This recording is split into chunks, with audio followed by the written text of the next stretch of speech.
একেবারেই চেনা মেজাজে দিলীপ ঘোষ। সাত সকালে হাঁটতে বেরিয়ে হুমায়ুন কবিরকে খোঁচা দিলেন রাজ্য বিজেপির প্রাক্তন সভাপতি। দাবি করলেন সেটিংয়ের জন্য জল মাপছেন হুমায়ুন।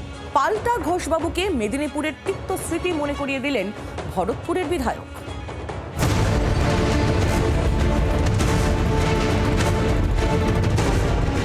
দিলীপ ঘোষ মানেই মর্নিং ওয়াক, দিলীপ ঘোষ মানেই চোখা চোখা বিশেষণ, প্রতিপক্ষের রক্তচাপ বাড়িয়ে দেওয়া রাজনীতির ওয়ান লাইনার।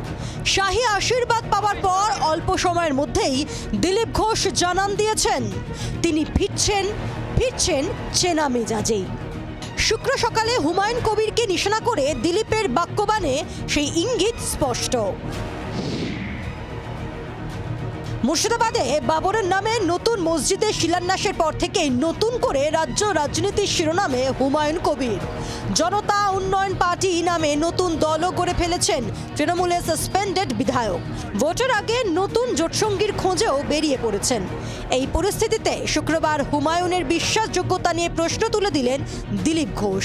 দাবি করলেন সেটিংয়ের জন্য জল মাপছেন ভরতপুরের বিধায়ক। আমার মনে হয় কোনো না কোনো পার্টির সঙ্গে সেটিং হবে।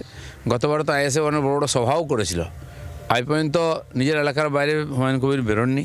যদি নতুন পার্টি করে লড়তে চান ঠিক করুন, পরিষ্কার করে ঘোষণা করে দিন ওনার কী উদ্দেশ্য। তো যারা চায় তারা তাকে সহযোগিতা করবে। বাকি উনি আমার মনে হয় দাম বাড়াচ্ছেন বা জল মাপছেন যে কার দিকে গেলে আমি সুবিধা বেশি পাবো। সুর চড়ালেন হুমায়ুনও।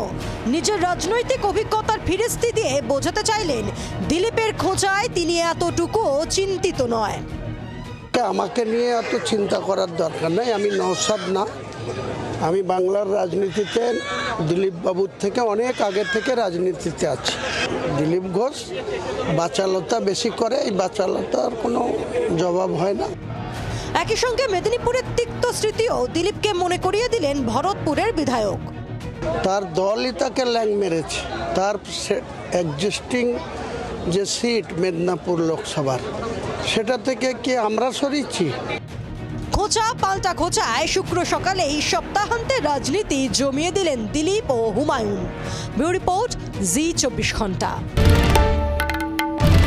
বাংলার আওয়াজ, বাঙালির আবেগ, জি24 ঘন্টা।